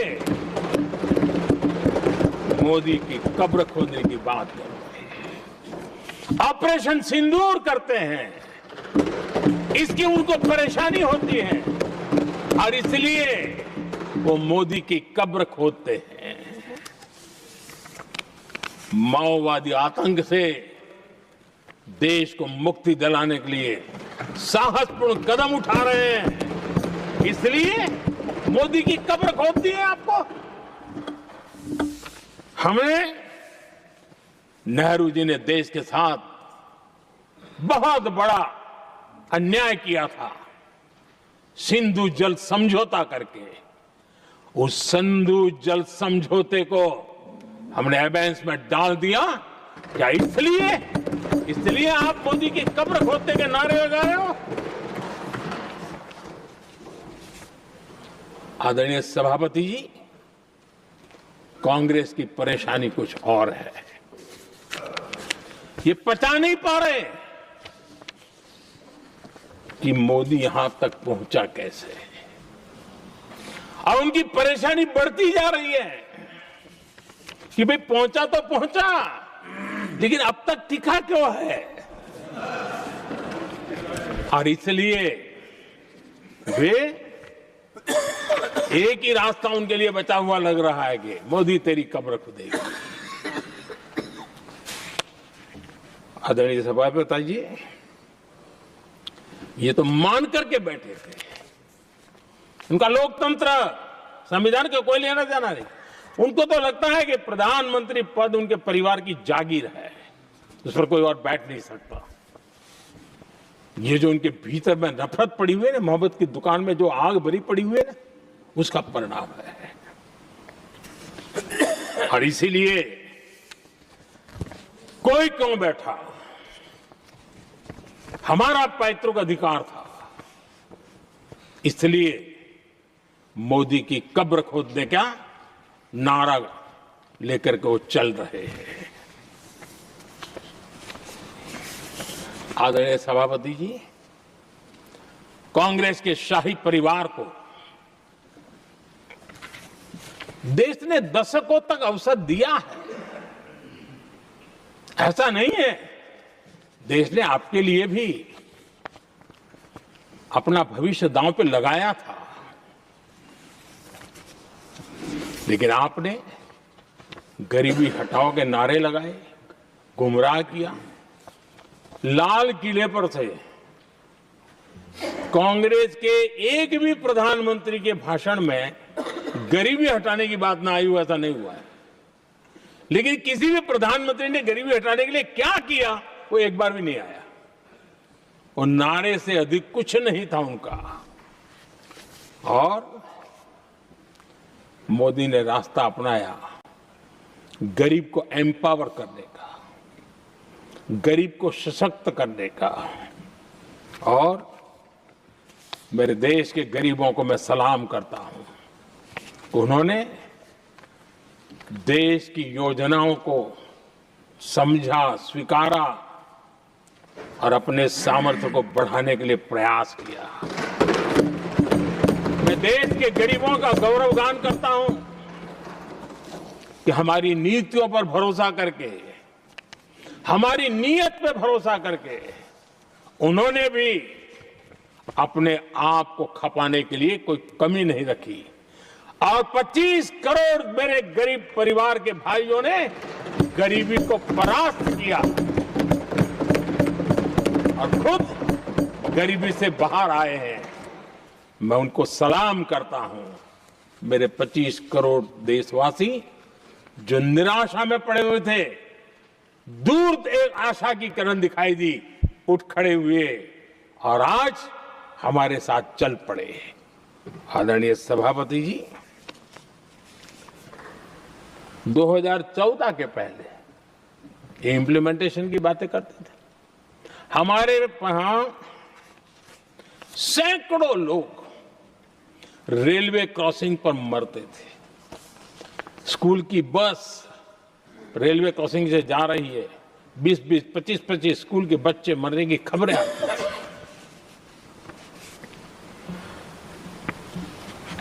अनमैन्ड रेलवे क्रॉसिंग, वो इतना बड़ा काम नहीं था कि नहीं कर सकते थे। ये काम भी मुझे करना हुआ और हमने सारे अनमैन्ड क्रॉसिंग बंद कर दिए, लाखों लोगों की जिंदगी बचा ली। इसलिए ये मोदी की कब्र खोदना चाहते हैं। आदरणीय सभापति जी, 2014 से पहले इस देश में 18,000 गांव ऐसे थे जिनको बिजली का मतलब पता नहीं था।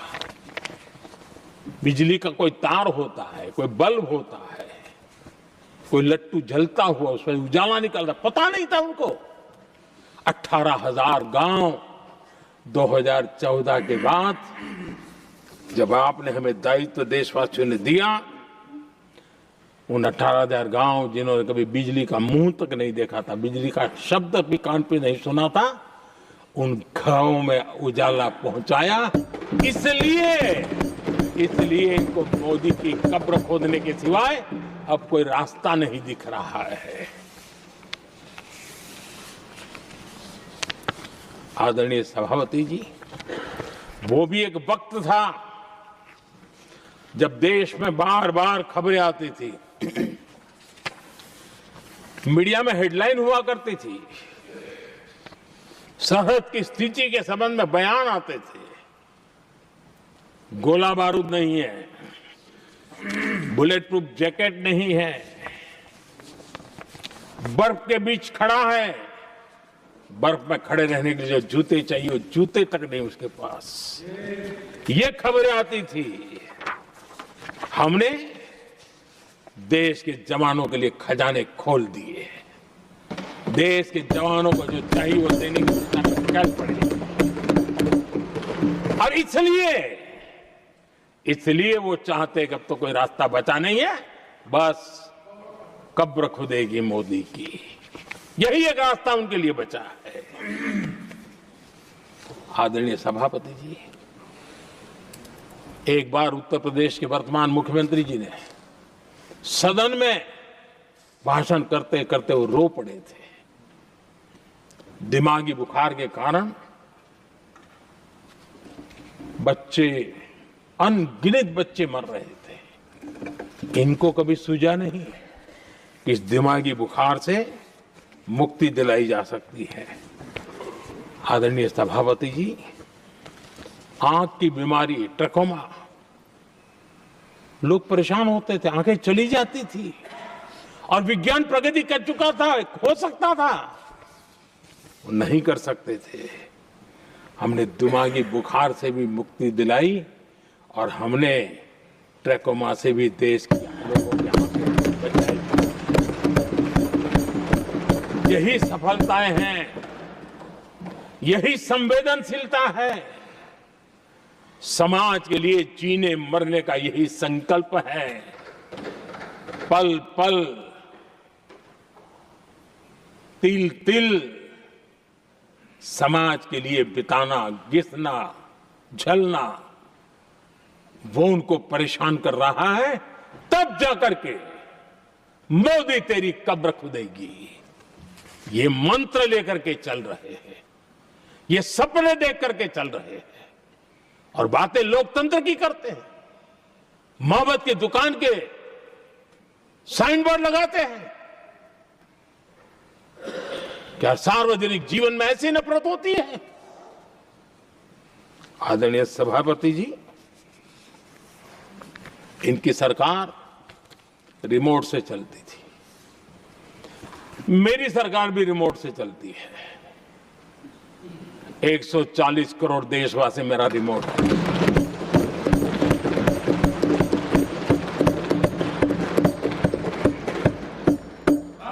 $140 करोड़ देशवासियों के सपने, 140 करोड़ देशवासियों की आकांक्षाएं देश के नौजवानों के संकल्प, इनके लिए हम जीते हैं, इनके लिए सरकार चलाते हैं। सत्ता हमारे लिए सुख का रास्ता नहीं है, सत्ता हमारे लिए सेवा का माध्यम है।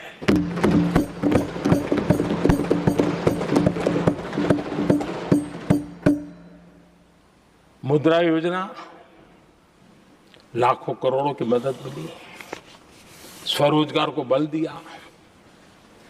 कांग्रेस ने कभी स्टार्टअप कल्चर को प्रमोट ही नहीं किया। कुछ सैकड़ों में स्टार्टअप बेचारे अपने उनको पता भी नहीं था। और इनका तो हाल ये है आदरणीय सभापति जी, अपने घर के स्टार्टअप को भी वो लिफ्ट नहीं कर पा रहे।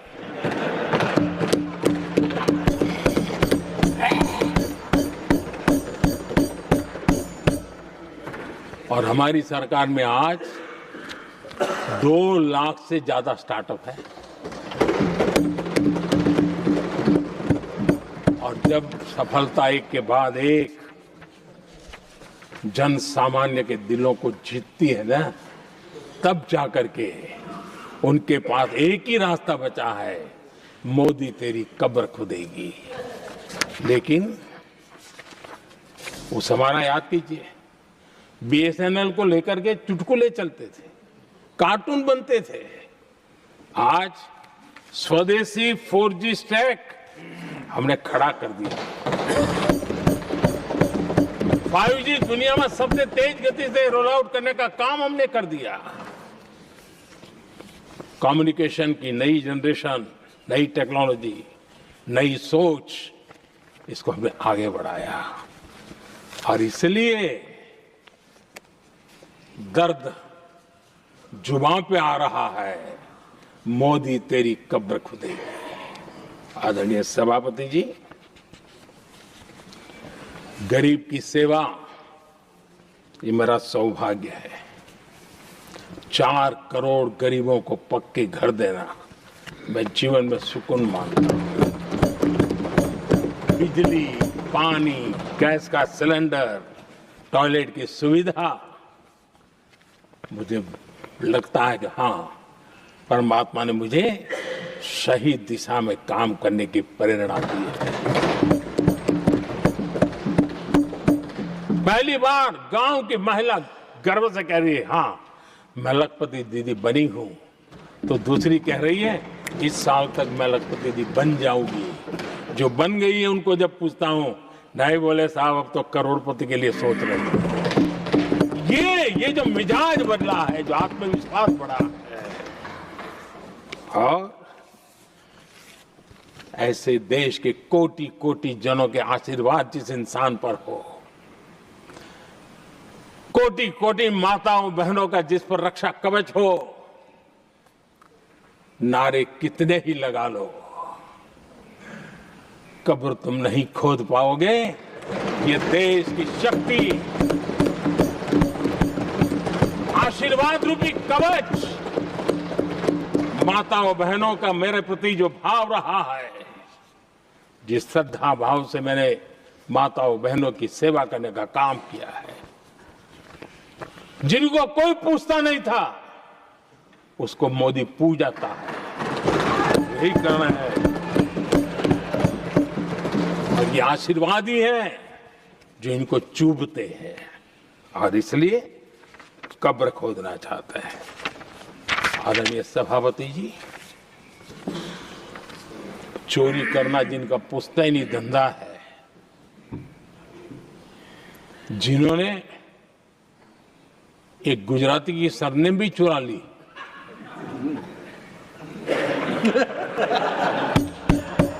महात्मा गांधी की सरनेम चुरा ली, ये लोग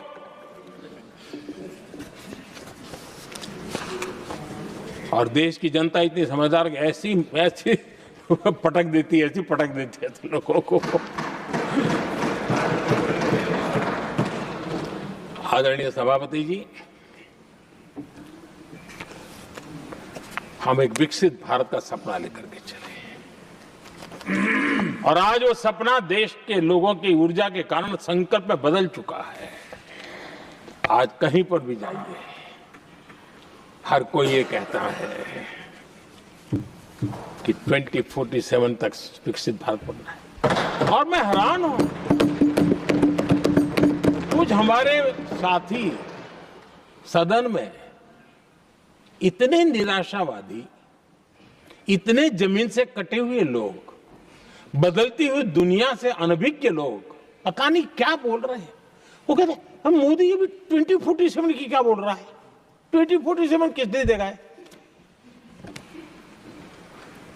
हमारे देश के लिए, आजादी के लिए जो लड़ते थे, जो फांसी के तख्त पर चढ़ जाते थे, जो लाठियां खाते थे, गोलियां खाते थे, जो काला पानी की सजा के लिए अंडमान निकोबार के सेल्यूलर जेल में जिंदगी बिता देते थे, लक्षावधि नौजवान अपने पढ़ाई का, भविष्य का सोचे बिना, कोई परवाह किए बिना सिर्फ देश के लिए सोचने के लिए निकल पड़े थे।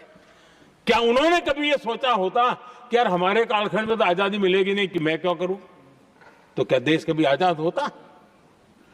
ये इतने निराशावादी लोग हैं कि जब मैं डिजिटल इंडिया की बात करता था, मैं फिनटेक की चर्चा करता था, मैं यूपीआई की बात करता था, तो ये कहते थे अरे इस देश में गरीब आदमी मोबाइल फोन पर कैसे पैसे का कारोबार करेगा? 3 साल के भीतर भीतर देश ने दिखा दिया ये हो सकता है। और मैं हैरान था जिस दिन ऐसा भाषण संसद में हुआ, देश का मीडिया भी, मैं भी, ऐसे लोग, उनकी जो इकोसिस्टम है वो नाच रही थी कि देखिए मोदी को तगड़ा जवाब दिया। मोदी ने जवाब नहीं दिया। आपके हाथ में मोबाइल फोन जब यूपीआई से चलता है, काम करता है ना, तो जवाब अपने आप मिल जाता है।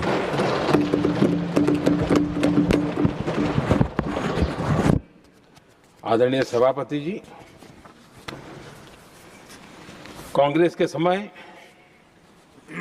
एक व्यंग चला करता था और आमतौर पर कहे हुए और सीरियस नेचर की चर्चा में भी आता था, हंसी मजाक में भी आता था।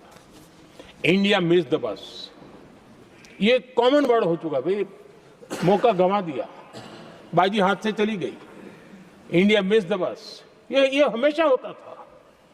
आदरणीय सभापति जी, आज भारत कोई बस मिस नहीं कर रहा है, आज भारत काफिले का नेतृत्व कर रहा है।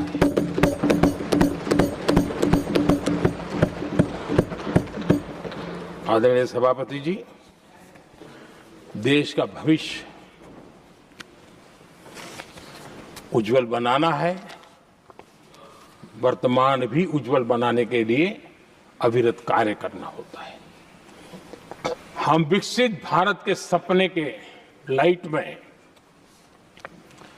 5 वर्ष की योजना बनाते हैं और हर वर्ष का बजट बनाते हैं और हम दिशा तय करके चलते हैं हम, क्योंकि हमारे लिए अगला चुनावी लक्ष्य नहीं होता है, हमारा लक्ष्य है 2047 विकसित।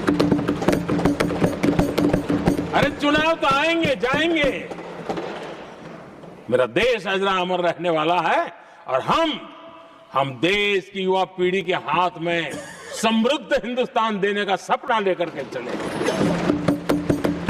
जिन बच्चे जो आज घर में बालक है ना, उनको भी मैं देख करके कर सोचता हूं कि मैं इसके हाथ में ऐसा हिंदुस्तान दे करके जाऊं ताकि हमें अपने काम का संतोष हो। 2047 क्यों, 2047 क्यों, ये बातें करते हैं। आदरणीय सभापति जी, आज जिस प्रकार से हम इनिशिएटिव लिए, चाहे स्पेस हो, साइंस हो, टेक्नोलॉजी हो, समंदर की गहराई हो, जल, थल, नभ, अंतरिक्ष, हर क्षेत्र में नए संकल्प, नई ऊर्जा, नए कदम और नई सिद्धियों को लेकर के देश आज आगे बढ़ रहा है। हम ग्रीन हाइड्रोजन पर काम कर रहे हैं, हम आने वाले युग को समझ पा रहे हैं। हम क्वांटम कंप्यूटिंग की बात कर रहे हैं, हम एआई मिशन को लेकर के चल रहे हैं और आज दुनिया मानने लगी है कि एआई मिशन भारत बहुत कुछ दुनिया को दे सकता है। ये विश्वास आज दुनिया में बना है। आज दुनिया में क्रिटिकल मिनरल, रेयर अर्थ राजनीतिक हथियार बन गया है। हम उस पर फोकस कर रहे हैं ताकि कभी भारत को किसी के पास हाथ फैलाने की नौबत ना आ जाए। आदरणीय सभापति जी, ऐसे तो अनगिनत प्रोजेक्ट हैं जिसमें विदेश का इन्वेस्टमेंट आना ही आना है, क्योंकि अब हर किसी को अपना भविष्य भारत की भूमि में नजर आ रहा है। हर किसी को अपना भविष्य भारत की टैलेंट के भरोसे नजर आ रहा है। हर किसी को भविष्य भारत के उज्जवल भविष्य के साथ खुद के उज्जवल भविष्य को जोड़ करके दिखता है। और इसलिए दुनिया आज विकसित भारत की बात हम क्यों कर रहे हैं, जिनके दिमाग में नहीं पड़ता है, दुनिया को समझ आ रहा है कि भारत ने सही दिशा पकड़ी है। चलो अब चर्चा वहां चल रही है कहीं हम बस न चुक जाए। कल तक चर्चा चलती थी इंडिया बस मिस करता है। अब दुनिया को लगता है अब हम लेट न हो जाए, वहां आने की स्पर्धा चल रही है। आदरणीय सभापति जी, आने वाला समय भारत के लिए अवसरों से भरा हुआ है। भारत के नौजवानों के लिए अवसरों से भरा हुआ है।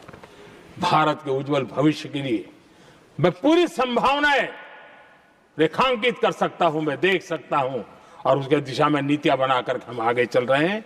हम इसको और मैं चाहता हूं, मेरे देशवासियों को निमंत्रण देता हूं, और मैं देशवासियों को आज सदन से भी कहना चाहूंगा, मैंने मन की बात में भी इसका उल्लेख किया था, मैं यहां पर सभी माननीय सांसदों से भी कहूंगा कि आप भी अपने अपने क्षेत्र में से लोगों को बताइए, जब दुनिया भर में इतने अवसर पैदा हुए हैं, उसको स्थायित्व तब मिलता है जब हम उत्तम प्रकार की चीजों को लेकर के जाए, हम क्वालिटी को कॉम्प्रोमाइज न करें। मुनाफा कम क्यों न हो, लेकिन क्वालिटी को हम निरंतर उत्तम करते जाएंगे। इनोवेशन करना पड़ेगा, करेंगे, रिसर्च करना पड़ेगा, करेंगे, प्रोडक्ट में मटेरियल बदलना पड़े तो बदलेंगे, लेकिन हम दुनिया में क्वालिटी की दृष्टि से उत्तम हो, तब जाकर के जो आज राजनीतिक दृष्टि से जो निर्णय होते हैं उसका बेनिफिट लेने के लिए हमने पीछे नहीं रहना चाहिए। मेरे देशवासियों से मैं आज यही आग्रह करूंगा कि आप क्वालिटी के विषय में मेरा साथ दीजिए, क्वालिटी में कॉम्प्रोमाइज न करिए। आप देखिए, दुनिया सिर्फ और सिर्फ made in India, made in Bharat, made in India, made in Bharat, इसके लिए गीत गाने लग जाएगी। आदरणीय सभापति जी, मैं कांग्रेस के मित्रों का भी आज आभार व्यक्त करता हूं कि कम से कम मुझे, उनको पता था, पहले प्रयोग कर चुके थे, पिछले 10 साल में मुझे 5-6 बार इस प्रकार से बोलने से रोका गया, लेकिन उनको मालूम था एक बार शुरू होता हूं तो रुकता नहीं। और मैंने कहा था एक बार एक अकेला, तो अब अनुभव से सीख गए हैं कि इसमें कोई दाल गलने वाली नहीं है, तो समझदारी से काम लिया, और ऐसी समझ उनको निरंतर मिलती रहे, ये भी मैं प्रार्थना करता रहूंगा। आदरणीय सभापति जी, मैं राष्ट्रपति जी के उद्बोधन में योगदान देने वाले सभी सांसदों का भी आभार व्यक्त करता हूं। जो भी उत्तम विचार यहाँ प्राप्त हुए हैं, उत्तम विचार देश की प्रगति में जरूर काम आएंगे, ऐसा मैं विश्वास देता हूं। और आदरणीय राष्ट्रपति जी का इस संबोधन के लिए मैं हृदय से आभार व्यक्त करते हुए मेरी वाणी को विराम देता हूं। बहुत बहुत धन्यवाद।